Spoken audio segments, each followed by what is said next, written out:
Oke, baik Bapak dan Ibu semuanya. Assalamualaikum warahmatullahi wabarakatuh.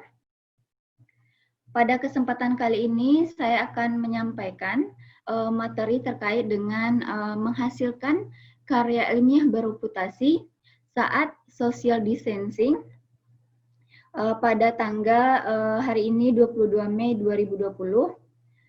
Baik, berikut tentang saya Bapak dan Ibu semuanya. Bapak dan Ibu bisa melihat, tadi juga sudah dijelaskan oleh host kita. Nah, baik, saat ini kita dalam kondisi di mana social distancing ya Bapak dan Ibu atau PSBB. Nah, pada kesempatan kali ini mestinya kita, walaupun kita tetap di rumah saja dan kita melakukan jarak antar sosial, gimana kita mesti melakukan PSBB. Nah, tentunya kita mesti tetap produktif Bapak dan Ibu semuanya ya. Baik, pada kesempatan kali ini saya akan menyampaikan terkait dengan social distancing itu. Nah, sebagaimana yang kita ketahui bahwa social distancing atau menjaga jarak adalah serangkaian tindakan pengendalian infeksi non-formasi yang dimaksudkan untuk menghentikan atau memperlambat penyebaran penyakit menular.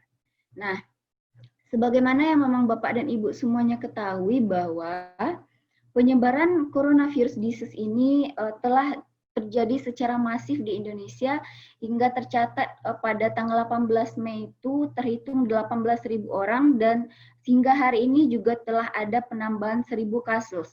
Maka pemerintah melakukanlah kebijakan untuk social distancing hingga PSBB ya Bapak dan Ibu, yaitu pembatasan sosial berskala besar. Nah, sebagaimana yang kita ketahui bahwa harapannya setelah dilakukannya social distancing itu kurva jumlah kasus dapat mengalami penurunan seperti yang Bapak Ibu lihat di layar, di mana juga telah adanya riset bahwa social distancing itu efektif dilakukan untuk menurunkan jumlah kasus yang ada pada pandemi COVID-19 ini. Nah, Bapak dan Ibu mungkin bisa lihat ya Bapak dan Ibu bahwa pada slide di sini persamaan dari gambar ini adalah bahwa kedua gambar ini menentukan bahwa belum ada dilakukannya social distancing ya Bapak dan Ibu. Artinya di dalam gambar ini masing-masing individu belum ada melakukan melakukan jarak antara satu dengan yang lainnya, sehingga hal ini perlu kita cermati mengingat adanya pertambahan kasus yang semakin banyak di masa ini. Nah, selanjutnya aturan dari kebijakan social distancing hingga PSBB ini mengharuskan kita untuk bekerja, belajar, dan beribadah di rumah ya Bapak dan Ibu. Bisa dilihat kita mesti melakukan berbagai hal di rumah saat sekarang ini, sehingga kondisi-kondisi itu menimbulkan suasana secara baik itu psikologis maupun dari segi produktivitas kita yang awalnya kita memang bisa efektif untuk keluar rumah, bisa bebas kemana saja, melakukan aktivitas saja apa saja di rumah, namun kita mesti sekarang ini stay at home dan kita harus tetap melaksanakan aktivitas kita sebagaimana memang semestinya kita lakukan. Nah, kondisi ini yang seringkali menimbulkan di mana di sekarang ini kita memang harus karantina diri sendiri dalam artian kita memang harus di rumah, dan kondisi ini menimbulkan gangguan-gangguan psikologis, misalnya kecemasan karena adanya pemberitaan yang sangat blow up, sangat banyak terkait dengan pandemi ini, sehingga kemudian terjadinya cabin fever ya Bapak dan Ibu semuanya. Kemudian untuk anak-anak mengalami adanya keterbatasan untuk beraktivitas sehingga menimbulkan perubahan kondisi psikologis hingga mengalami stres, anxiety, dan bahkan mungkin depresi ya Bapak dan Ibu. Kemudian untuk kita di rumah karena harus WFA, karena harus bekerja di rumah, seperti itu Bapak dan Ibu, sehingga kita terkadang kurang produktif dibandingkan saat kita memang bekerja di kantor mungkin ya Bapak dan Ibu, atau bekerja di tempat bekerja masing-masing. Dan pada akhirnya menimbulkan mental illness, sehingga kondisi ini kita perlu untuk bagaimana tetap kuat, bagaimana untuk tetap produktif melawan pandemi ini, sehingga dimanapun kita, baik itu di rumah atau bekerja dengan maupun ada yang sudah bekerja di lingkungannya sudah mulai masuk kerja, mungkin seperti itu Bapak dan Ibu, sehingga bisa tetap produktif, tetap pada intinya bagaimana di akhir ini Bapak dan Ibu bisa tetap bagaimana tetap produktif dan bisa menjalankan aktivitas sebagaimana seproduktif mungkin dan seoptimal mungkin, seperti itu Bapak dan Ibu. Baik, seperti yang terlihat di layar, harapannya kita walaupun tidak seperti biasanya kita beraktivitas hari-hari kita, di saat kondisi social distancing ini, PSBB ini, khususnya akademisi, mahasiswa, kemudian peneliti, kita diharapkan dapat produktif. Salah satunya keproduktifan itu adalah menghasilkan karya tulis ilmiah. Sebagaimana kita ketahui, karya tulis ilmiah itu dibuat bagaimana untuk memecahkan suatu permasalahan dengan landasan teori dan metode-metode ilmiah, di mana di sana berisi data, fakta, dan solusi mengenai suatu masalah. Dan di mana hal demikian dilakukan, ditulis dalam bentuk runtut dan sistematis. Fenomena yang kita ketahui bahwa kita menulis karya ilmiah ini Bapak dan Ibu ya, kemudian nanti akan kita serahkan, misalnya kalau mahasiswa akan diserahkan kepada dosennya, kemudian kalau untuk untuk dosen misalnya akan nanti diberikan kepada tim penilai untuk kenaikan pangkat atau untuk ini proyeknya, maka sangat diperlukan untuk bagaimana menghasilkan karya tulis ilmiah sebagai kita kelompok akademisi, yaitu kemudian ilmuwan ya Bapak dan Ibu, sehingga hal demikian kita perlu untuk mempublikasikan, dan dipublikasikan itu kita tentunya banyak ini ya Bapak dan Ibu, banyak tantangannya bahwa kita akan menghadapi tim-tim penilai. Nah, hasil dari penilaian itu nanti naskah Bapak dan Ibu nanti berkemungkinan akan accepted ataupun nanti di reject. Nah, bisa Bapak dan Ibu lihat pada gambar bahwa baik itu dosen, mahasiswa, atau ilmuwan, atau researcher lainnya, untuk mempublikasikan karya ilmiah hingga terbit itu banyak sekali tantangannya Bapak dan Ibu. Tantangan saya maksud adalah tim-tim penilai mungkin, atau kalau mahasiswa dosen pembimbingnya hingga terbit itu butuh bagaimana naskah itu qualify gitu. Nah, untuk mencapai ini supaya terbit, tentunya Bapak dan Ibu harus bisa bagaimana punya strategi, punya tips bagaimana caranya bisa lolos ya Bapak dan Ibu. Nah, oleh karena itu saya pada kesempatan kali ini saya akan menyampaikan share pengalaman. Di sini saya dalam artian share pengalaman, tidak menggurui, tidak dalam artian di sini adalah bagaimana kita berbagi ilmu Bapak dan Ibu semuanya ya. Kemudian untuk publikasi ini, kalau untuk mahasiswa ada edaran mulai dari edaran dari Dikti, kemudian ada dari Permenristek Dikti, bisa dilihat edarannya Bapak dan Ibu, dan ada aturan masing-masing kampus juga. Dan untuk S1 dia harus menghasilkan naskah yang terbit pada jurnal ilmiah. Nah, itu ketentuannya. S2 juga harus telah menghasilkan naskah yang terbit pada jurnal ilmiah nasional terakreditasi atau diterima atau publish di jurnal internasional. Kemudian yang S3 mereka harus telah menghasilkan makalah yang diterima pada jurnal internasional bereputasi, seperti itu Bapak dan Ibu. Nah, ini adalah kewajiban, artinya aturan-aturan yang mewajibkan akademisi, kemudian ilmuwan, dan researcher yang lainnya untuk mempublikasikan karya ilmiahnya Bapak dan Ibu semuanya. Baik, kemudian selain mahasiswa juga ada untuk dosen ataupun untuk lingkungan yang bekerja di perguruan tinggi, tentunya walaupun kemudian untuk guru juga ada aturannya, bisa dilihat di Permen nomor 20 tahun 2007, dan ini sangat diperlukan publikasi ilmiah ini dalam artian bagaimana untuk menunjang karir, menunjang pekerjaan Bapak dan Ibu semuanya, termasuk itu guru, seperti itu. Baik Bapak dan Ibu, selanjutnya kebijakan publikasi juga dapat dilihat di sini.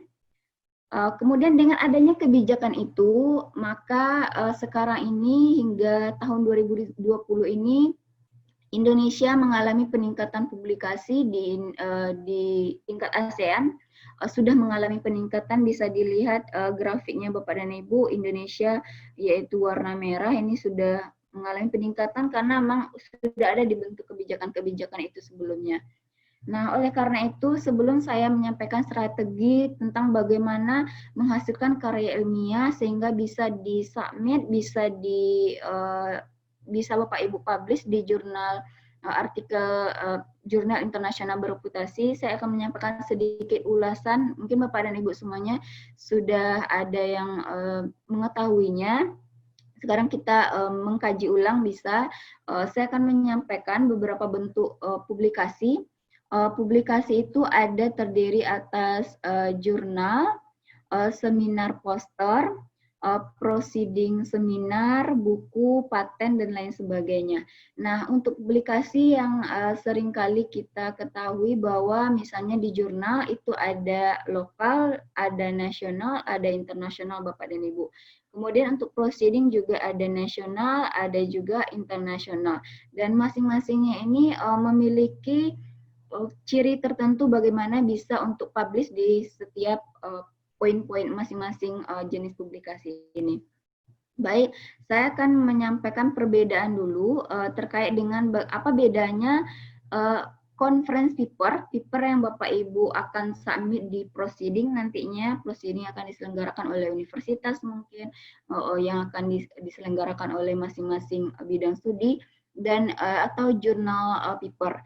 Nah, ini Bapak dan Ibu semuanya bisa lihat bahwa di conference paper itu cenderung merupakan tulisan ilmiah pendek dan hanya berisi bagian yang paling menarik dari hasil penelitian.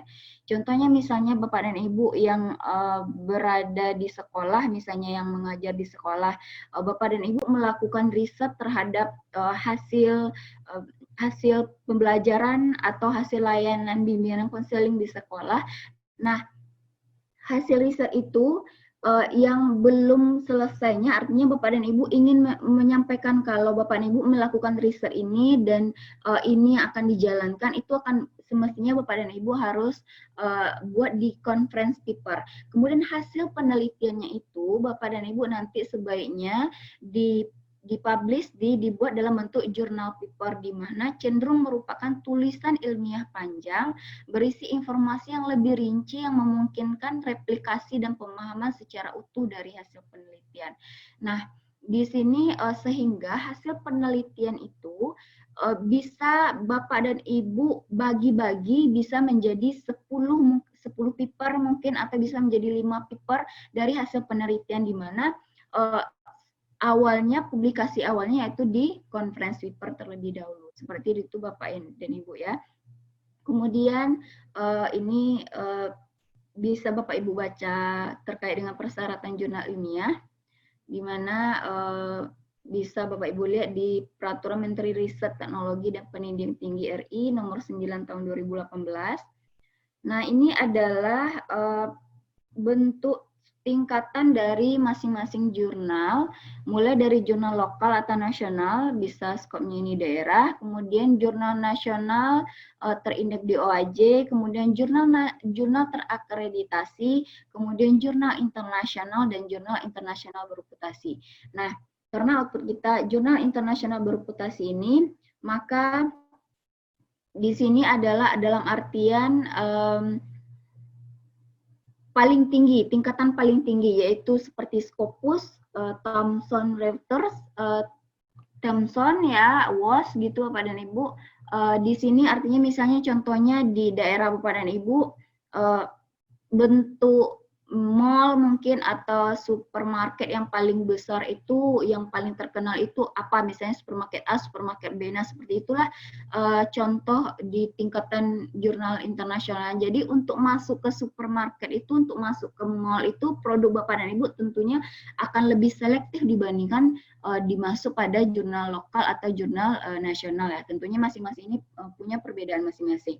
Nah, oleh karena itu saya ingin menyampaikan bagaimana hal yang mesti dilakukan supaya bisa Bapak dan Ibu bisa publish ke masing-masing tingkatan hingga tingkatan tertinggi dalam publikasi ilmiah.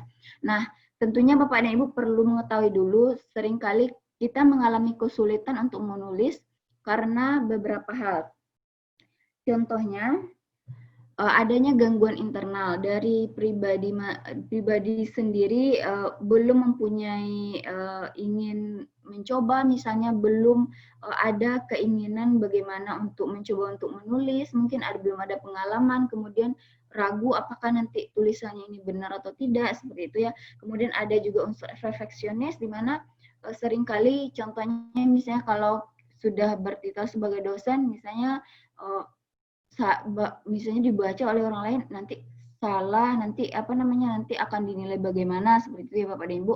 Kemudian adanya gangguan lingkungan dan adanya ambiguitas struktural. Nah, ambiguitas struktural ini bisa dalam artian bahwa berbagai konsep yang Bapak Ibu ketahui, dan itu membuatkan Bapak dan Ibu ambigu, ini yang mana, yang A atau yang B, seperti itu, sehingga menjadikan Bapak dan Ibu menunda untuk memulai untuk menulis, seperti itu Bapak dan Ibu.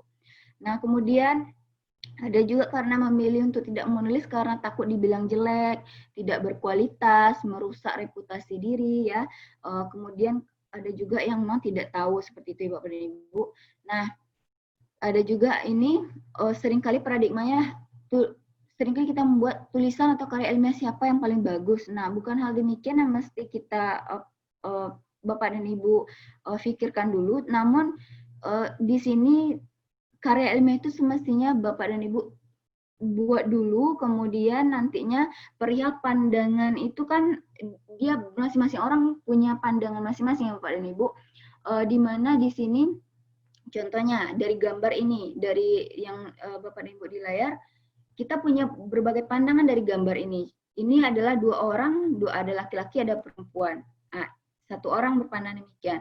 Yang kedua ada satu laki-laki dan perempuan yang sedang dekat gitu ya Bapak dan Ibu. Berikut juga dengan gambar ini juga kita punya pandangan masing-masing dengan gambar ini. Dan ini juga ada orang yang sedang ini Bapak dan Ibu, ada yang sedang duduk main gitar. Ini ada berbagai macam pandangan. Nah, pandangan-pandangan itu harapannya tidak membuat Bapak dan Ibu kesulitan dalam menulis, tidak menjadikan Bapak dan Ibu menjadikan minder, menjadikan nanti kalau saya menulis begini nanti salah, nanti dikomentari begini, nanti begini ya. Jadi ya paradigma itu yang mesti Bapak dan Ibu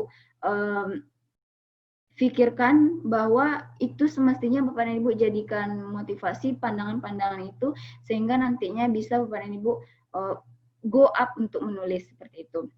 Nah, pertanyaan saya adalah mengapa harus dipublikasikan di jurnal bereputasi?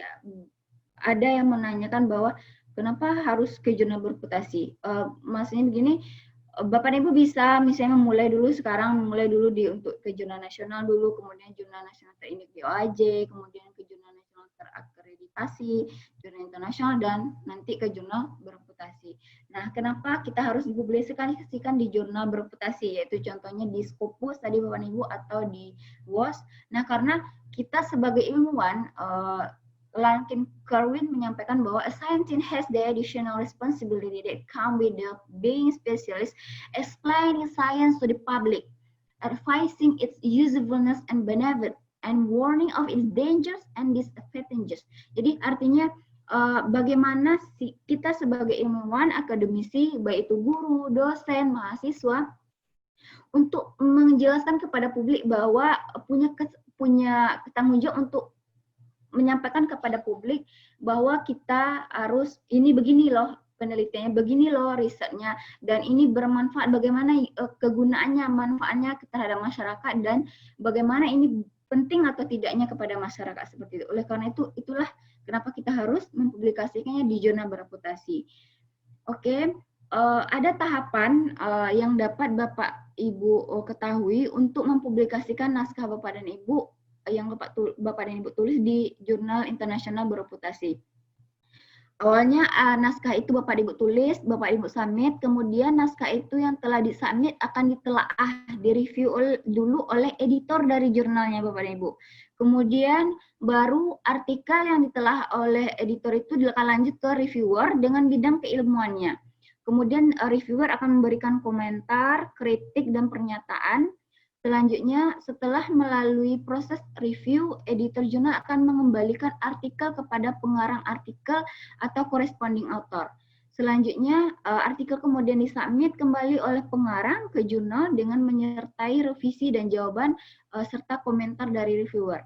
Oleh karena itu, pada tahap ini Bapak dan Ibu, corresponding author ini harus menyertakan email yang aktif ya Bapak dan Ibu, sehingga nanti artikel hasil ininya, pengembalian naskahnya itu dapat disampaikan secara cepat dan tidak ada penundaan karena masalah teknisi dan masalah hal demikian, seperti itu Bapak dan Ibu.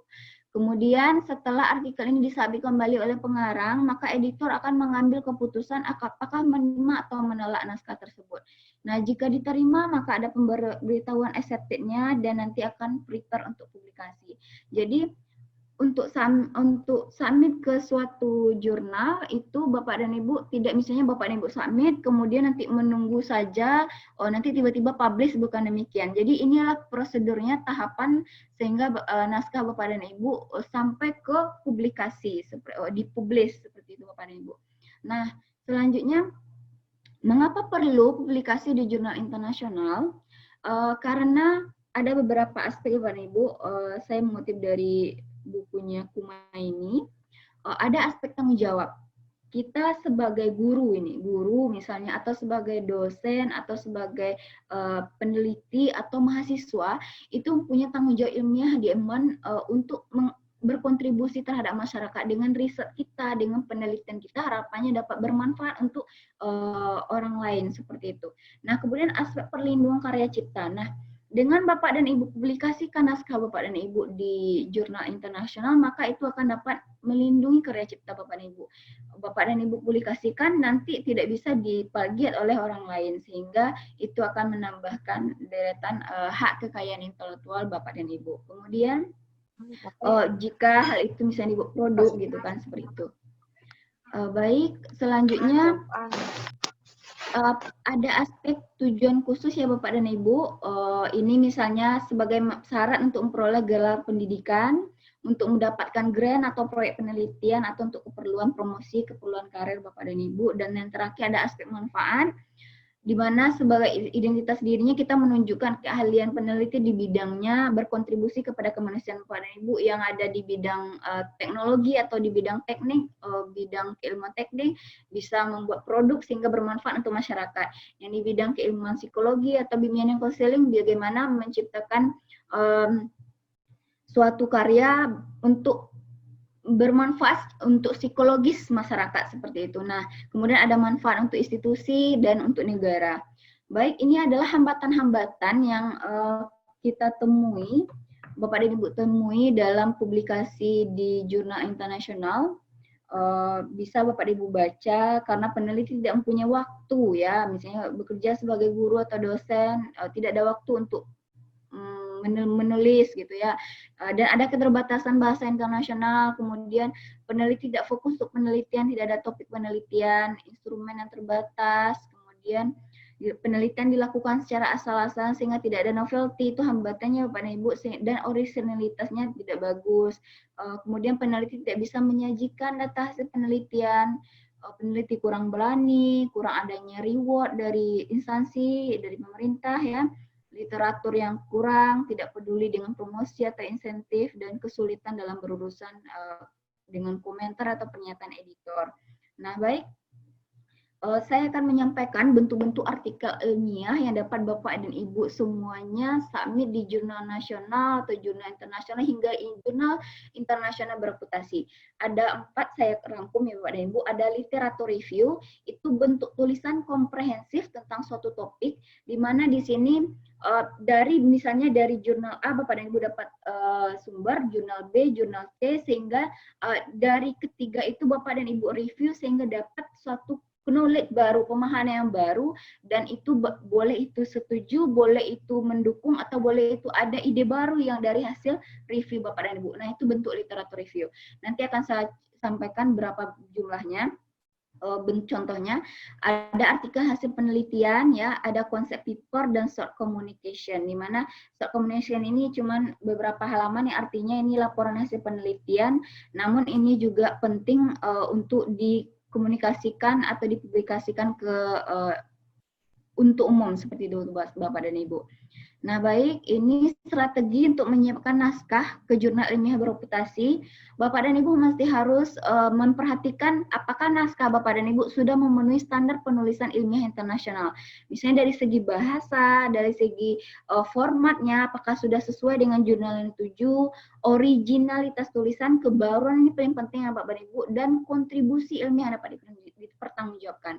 Kemudian sesuai dengan pedoman dan format yang ditetapkan oleh editor dari jurnalnya. Nah, tahap persiapannya adalah Bapak dan Ibu mesti pikirkan dulu novelty. Novelty ini adalah kebaruan, artinya apa yang baru dari riset atau apa yang baru dari penelitian Bapak dan Ibu. Kemudian data hasil penelitiannya, ini akan diolah dengan menggunakan apa, dan bagaimana tren-tren di dalam publikasi internasional. Kemudian cari kelompok bidang ilmu atau kajian yang mana yang akan Bapak Ibu tuju, jurnal ilmiah bereputasi mana yang sesuai, dan naskah. Dan satu lagi, naskah yang terbit pada jurnal tujuan itu pernah Bapak Ibu baca atau tidak. Seperti itu. Jadi perlu dibaca dulu sehingga Bapak dan Ibu dapat menemukan pola dari seperti ini kalau mau submit, mau publish di jurnal ini, seperti itu Bapak dan Ibu. Kemudian tahap penulisannya diharapkan hindari plagiat, gunakan parsing atau parafrase. Artinya parafrase itu maknanya sama tapi penulisannya berbeda sesuai dengan Bapak dan Ibu tulis. Kemudian usaha untuk mencantumkan sumber utama, ya, sumber yang telah terbit secara profesional, kemudian perhatikan format penulisan.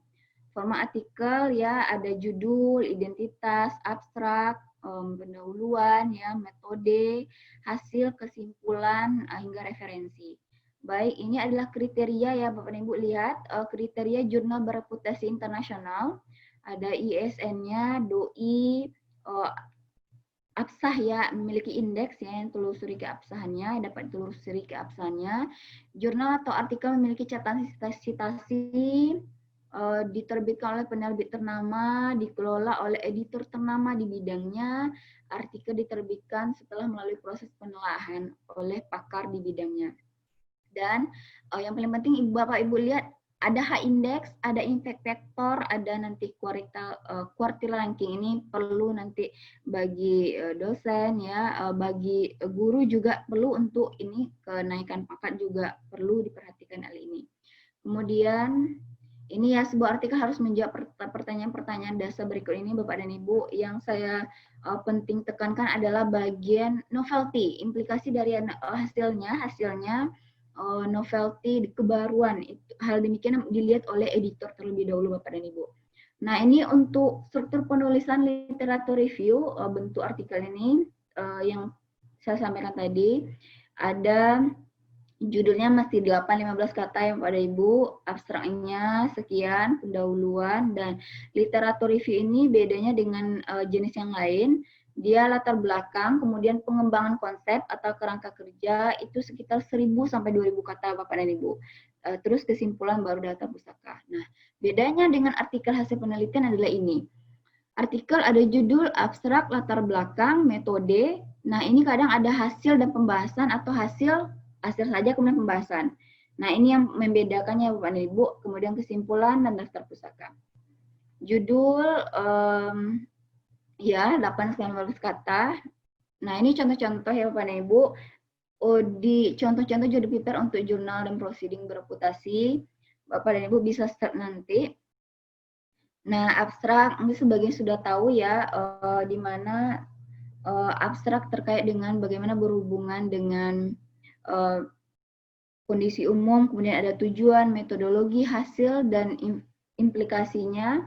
Novelty-nya itu dibuat dalam ringkasan yang ringkas, tidak panjang-panjang. Ini contohnya Bapak dan Ibu, nanti bisa Bapak dan Ibu lihat, ini contoh. Kemudian kesalahan menulis abstrak yang selama ini dilakukan adalah, misalnya contohnya ukuran fontnya yang berbeda, kata duplikat misalnya di dalam, dalamnya banyak, di dalam paragraf ini sudah pakai di dalam, selanjutnya pakai di dalam juga lagi, seperti itu. Kesalahan tanda baca dan tata bahasa yang buruk, kemudian ada referensi dalam abstrak. Nah, ini perlu diperhatikan ya Bapak Ibu, sering saya temukan di beberapa naskah yang submit ke jurnal. Kemudian penggunaan angka, misalnya 12, kalau 1 ditulis nanti 1. Kalau 12 lebih dari 2 angka, itu ditulis 12 saja.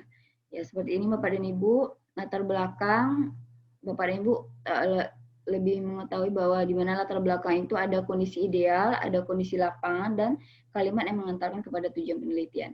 Nah, contohnya misalnya seperti ini Bapak dan Ibu.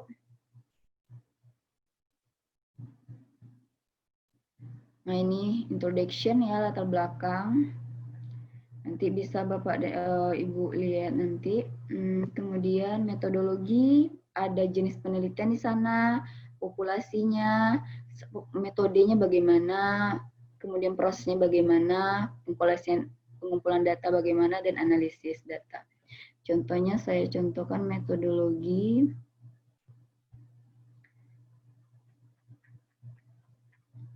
Misalnya seperti ini Bapak dan Ibu, ada ini bagaimana sampelnya, prosedurnya, pengukurannya bagaimana, seperti itu Bapak dan Ibu. Baik, kemudian hasil pembahasan, ada deskriptif, ada tabel, ada gambar. Pembahasan itu menjawab, ini paling pentingnya Bapak dan Ibu, menjawab mengapa hasilnya demikian dan berdasarkan teori bagaimana. Nah, itu yang perlu diulas. Baik, judul. Jika perlu nanti Bapak dan Ibu tambahkan limitasi kajian. Misalnya hasil kajian ini tidak dapat digeneralisasikan karena kajian ini hanya dijalankan pada sampel yang kecil dan tidak mewakili keseluruhan populasi. Kesimpulan, ini daftar pusaka. Ini biasa digunakan oleh orang BK atau orang psikologi EPA ya Bapak dan Ibu. Nah, menulis efektif. Ini bisa Bapak dan Ibu baca saja. Nah, pemilihan jurnal, silakan nanti dilihat jurnal super spesialis, jurnal spesialis cabang ilmu yang melingkupinya, atau jurnal bidang ilmunya. Jadi ada misalnya di konseling itu ada khusus karir seperti itu, atau di psikologi itu khusus ke bagian-bagian yang lebih asesmennya seperti itu.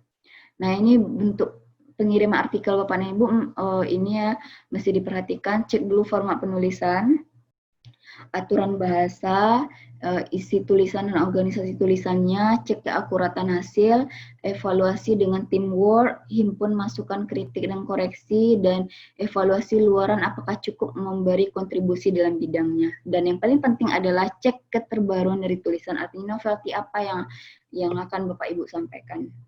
Nah, ini pengembalian naskah. Apakah nanti ada diterima tanpa revisi, accepted, diterima dengan revisi, ada nanti minor revision, ada minor revision. Nah, artikel dapat diperbaiki sesuai dengan komentar. Jika kita setuju, kita boleh, tidak setuju dengan komentar dengan menggunakan alasan ilmiah. Nah, yang terakhir bisa kemungkinan nanti ditolak. Contohnya ya Bapak dan Ibu, ini naskah kami yang pernah di reject ya. Bentuk reject karena tidak sesuai dengan email scope, ada juga. Nah, hindari plagiat ya Bapak dan Ibu, karena plagiat itu nanti akan menimbulkan ketidakpercayaan akan tulisan yang kita buat. Nah, terakhir saya ingin menyampaikan gunakan tools penunjang, gunakan reference manager, contohnya Mendeley, EndNote, kemudian gunakan English tools, contohnya ProWriting, Grammarly, misalnya seperti itu. Lakukanlah proofreading, dan terakhir simpan data Bapak dan Ibu pada OSF.